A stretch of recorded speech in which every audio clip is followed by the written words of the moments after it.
So for today's video mga idol, mao din siya ang akong mga breeder. Duha na lang siya kabok. Bayag laki kay ang isa napatay. Nagmolt kaon wa ko kabantay. So karon diri mga idol, mo ni ang akong sit up sa akong mga krillings. Na sila sa mga 2 months karon. Uban is 2 inches na. Napoy mga gagmay-gagmay. Gamay rin kaya akong pan. Kini nasa ubos, nasa reptab na ako nga isa mga 20 plus. Yung klaro to ara sa idol. Nasa mga kilid. Di kaya sila manglihok basta adlaw. So, mo ni siya 2 months na siya mga idol. Kini isa rin sila og kuan inahan mother, isa rin sila mother. Pero ako lang ilan-lain kay daghan mo gayo. Kinipot siya mo ni akong kuan sa aquarium. Ito mga 20 plus gyapon ni siya mga idol. Bago day ko nag-ilis ali nila og kuan. Tubig 50%. So ngani kalimpyo. So naday ta isa dire kana siya mga idol. Paingon na siya magmulting ron. Umupo din niya akong reptop sa outdoor. Outdoor na siya nga sit up testingan ako. Naana po diri nagmolt.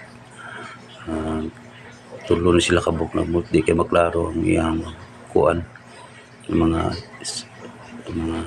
kuan ilang imultan.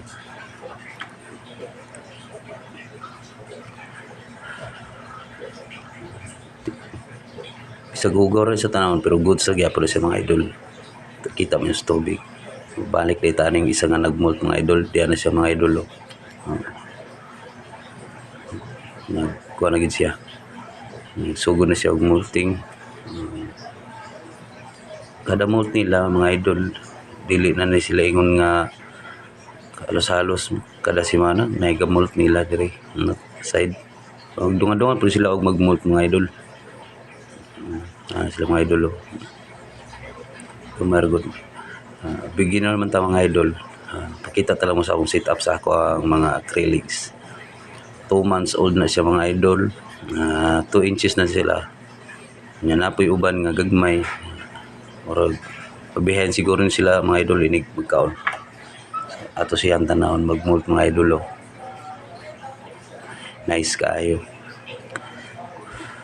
Sa katudeng nag-PM di atong miagi sa ako itong mga miagi bulan pasensya kay idol kay ang ako ang i-release sa ato nga breeder unta nabdan gyud ko ato kuan trials yun namatay gyud siya sumuto na balik na pupugsugod og kuan isa ka trio mga idol yan napatay na pud akong isa ka bae kay nagmolt gyud niya away sa isa ka babae unang duha na lang yun nabili noon ako ron.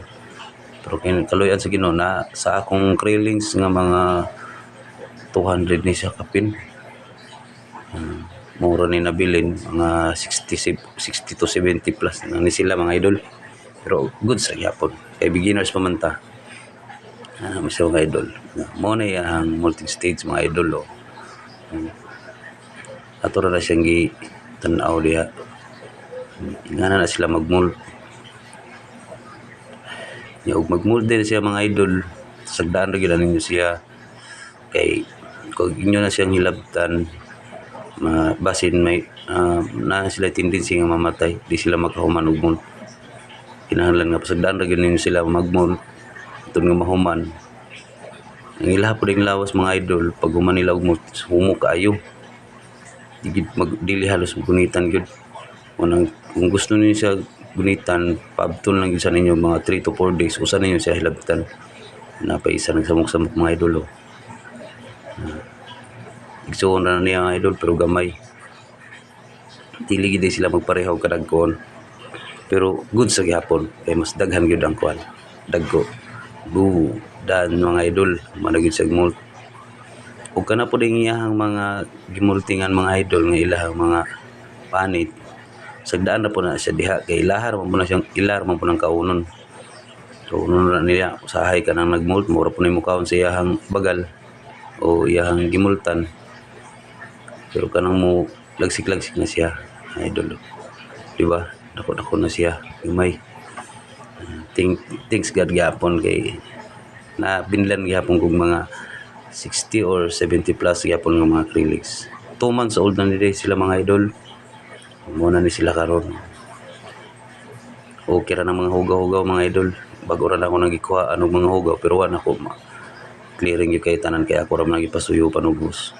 Kuha na ako gipakita sa inyo pag kuha na ako paglimpyo o pagdugang na ako og tubig sa akong mga crayfish.